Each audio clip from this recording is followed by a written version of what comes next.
Can learning a foreign language be lonely?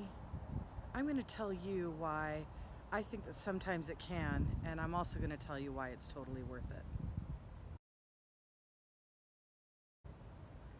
I'm Camille Scott, and this is Xeno Enthusiast.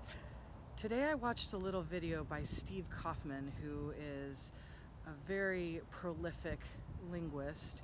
He has a pretty robust YouTube channel. He's been creating content for over 14 years. And today he was talking about loneliness in learning a foreign language. And it really struck a chord with me. If you've ever tried to learn a foreign language and then gone abroad and tried to use it, you might have experienced this.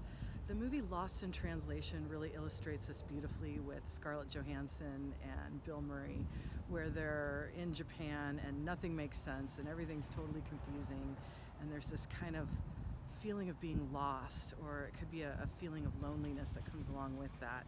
I've also experienced this when I was living in France, and especially when in a big group where everybody's talking rapid fire and they're using a lot of slang and kind of cultural idioms that I was not familiar with, and a lot of the conversations just went right over my head, and they weren't trying to be rude, but it's just natural to speak about, you know, whatever current topics are going on, and a lot of times I was kind of excluded from those conversations.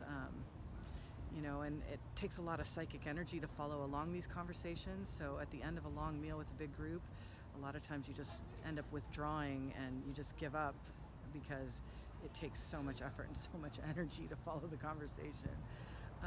But, you know, you keep trying and you keep practicing and all those things that I suggest. You know, try to have a strong reason for wanting to learn the language.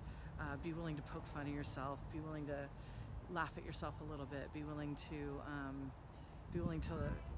not take yourselves too seriously and not take the situation too seriously. And, you know, just enjoy whatever benefits you get from those conversations. Believe me, in the end, it will be worth it. This is Camille Scott, and this has been Xeno Enthusiast. Remember to like, subscribe, and comment.